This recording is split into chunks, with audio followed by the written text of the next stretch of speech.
Welcome to the deep dive. Today we're tackling something, well, it affects everyone, but honestly, not many of us really manage it well.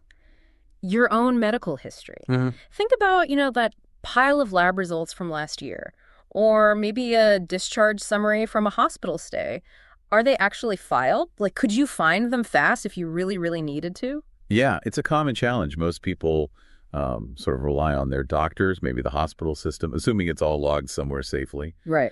But the sources we're diving into today, they paint a pretty different picture. They really argue strongly for you taking ownership. Absolutely. So our mission here, pulling straight from the source material, is to unpack the real value and the actual practical steps for storing your medical reports. Yeah. Because these aren't just, bits of paper or files on a computer. The sources frame them as like crucial evidence, the story of your health. So let's get into it. Let's do it. Okay, so starting with the why. Why is this actually so important for you? Why bother storing all this stuff? Well, the sources are super clear on this. At the most basic level, they are your personal health history. Full stop. Like the biography of your body. Exactly. Yeah. It's the raw data of your body's journey, and you need that data. Okay, so what happens when you do need it? Say you get sick down the line. Oh, that's where it becomes really vital. Your doctors, they can look back. They can track trends. How did that cholesterol number change over, say, 5 years? Okay. They can instantly see past treatments you had, previous diagnoses, comparing old and new results. It helps them see how things are progressing, make more accurate calls. And avoid doing the same tests over again. Yes, that too. It avoids putting you through repeat tests if the info's right there. Saves time, saves hassle, saves money. Okay, this is where it gets really compelling for me, emergencies. Right. You're maybe in a different city, a hospital you don't know, maybe you can't even communicate clearly. Having quick access to things like past surgeries, your blood type, allergies, medication. The sources really stress this. It can save precious time. And in emergencies, well, time can literally save your life. Absolutely. And beyond those, critical life or death moments, there's the really practical side the sources highlight. Insurance. Oh, yeah, the paperwork. Exactly. Getting reimbursed. Proving a treatment was necessary. You need the documents. Test reports, prescriptions, discharge summaries. Right. Trying to hunt those down weeks or months later, or finding out the hospital doesn't have them handy anymore, it can make getting a valid claim paid just incredibly difficult. So this isn't just like admin for the sake of it. The sources are saying this is foundational for good health care. For you. Precisely. Having your information ready helps your doctors give you better, more accurate care because they're not working blind. They have the full picture you've provided. It empowers you, makes you more of a partner in your own health. That's it, exactly. You're an informed participant. All right. The why is definitely strong, but let's get specific. What exactly should we be keeping? What's the list look like based on the sources? Okay, it's a pretty comprehensive list they lay out. You definitely want all your test results. So blood tests, urine tests, any biopsy reports, keep those. What about scans like x-rays, MRIs? Those seem important visually. Oh, absolutely. The sources specifically mentioned x-rays, ultrasounds, CT scans, MRI scans. Yeah, those visual records are often key for tracking conditions over years. And the everyday things like copies of prescriptions seems simple, but maybe easy to forget. Simple but essential, yeah. Just knowing what mids you are on, the dosage, for how long, it provides a clear history that honestly is hard to remember accurately otherwise. And anytime you land in the hospital, that discharge summary seems like a must-have. Totally non-negotiable, according to the sources. Yeah. Discharge summaries condense a whole major health event, right? Makes To sense. one document. Also, vaccination records, not just for kids, but boosters, adult shots. Important for your health, and sometimes for things like travel. Good point. And what about notes from specialists? What did the heart doctor say, or the dermatologist? Crucial. Yeah, specialist notes give those specific insights, recommendations that maybe your main doctor doesn't have immediately or in full detail. Keep track of who you saw, when, and what the upshot was. Okay, that's a solid list of what to hang on to. Now, the big question, how? How do we store all this so it's safe, but also, findable? The sources talk about different ways. Yeah, they suggest both physical and digital methods, and actually, often a mix of the two works best. Okay. For physical copies, the advice is pretty straightforward. Get a dedicated file or folder. Don't just shove it in a random drawer. And label it clearly, medical records or something obvious. Yep, and don't just chuck things in. The sources really stress organizing it, maybe by date, that's common, or by type of test or condition. The whole idea is you need to find stuff fast when you need it. And where you keep that folder matters too, right? Safe, dry. Definitely. Away from sunlight, away from moisture that could wreck the paper over time. What about really important stuff?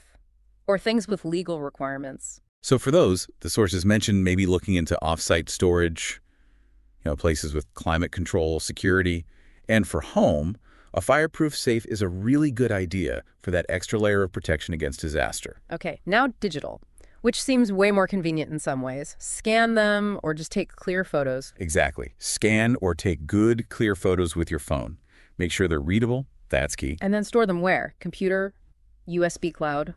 All of the above are options. Your computer, a USB drive, cloud storage like Google Drive, Dropbox, iCloud. But the source is strongly warned. Use secure, strong passwords wherever you store them digitally. And there are dedicated platforms mentioned too, like the ABHA app in India. Yeah, the Ayushman Bharat Health Account app is given as an example, a secure government-backed digital place for storing and sharing. It shows systems are being built specifically for this. And what about EHRs, electronic health records? Well, EHRs are mainly what doctors and hospitals use, but the sources kind of touch on the idea of secure digital systems for managing patient info, often built with compliance like IPI in mind. It reinforces that digital security is paramount. So security encryption is mentioned. Yes, encrypting your digital files is highlighted as an important extra step. Protects against unauthorized access, data breaches. And critically, this applies to physical, too. In a way, make backups. Multiple backups. Definitely. Maybe one local, one in the cloud.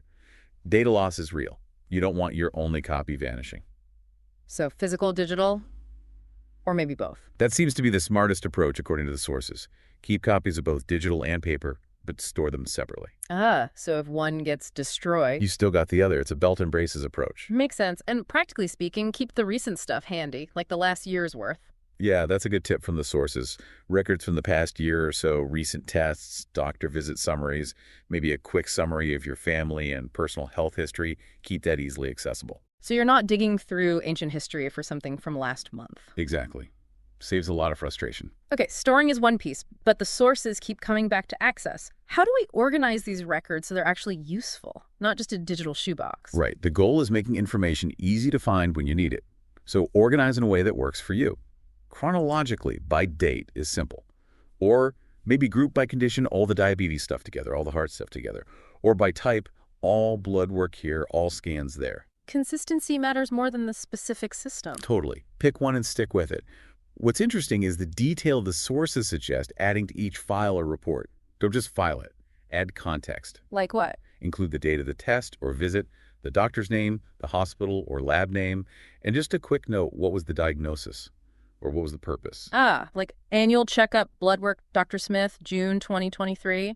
Or follow-up scan for knee injury ortho clinic, Sep 2023. Precisely. That little note is gold years later when you're trying to remember what that scan was actually for. And staying on top of it is key, right? Don't let it pile up. Definitely. Update your folder or digital file right after the visit or test.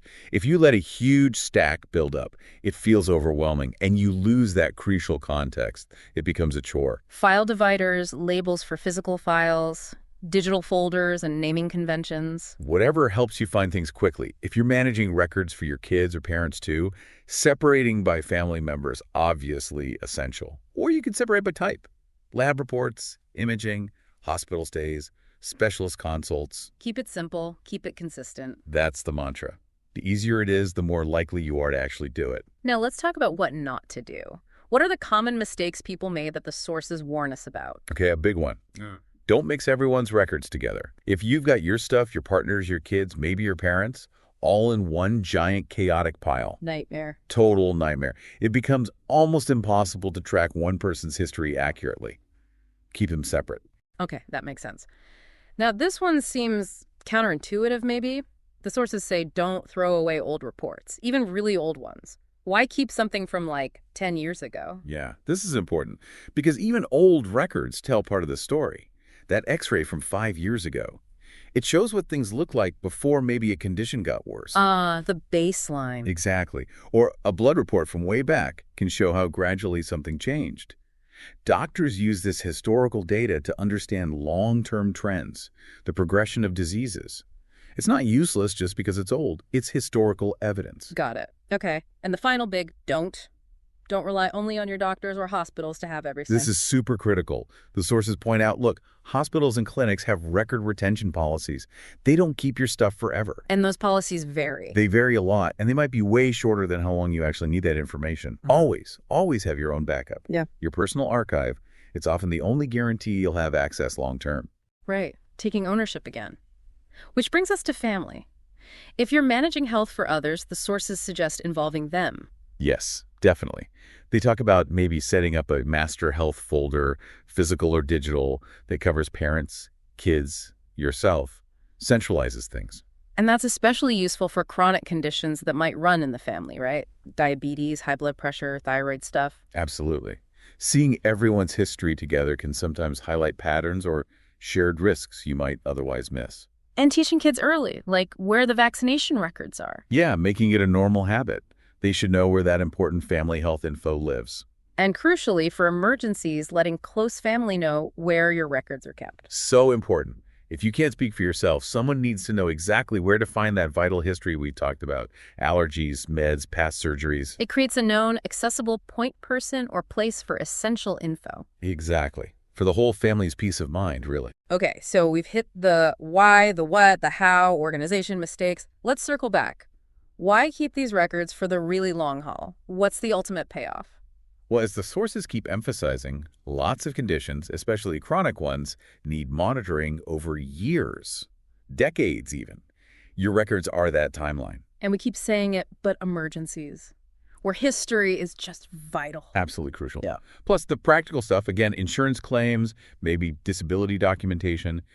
These often require proving a condition's history over a long time.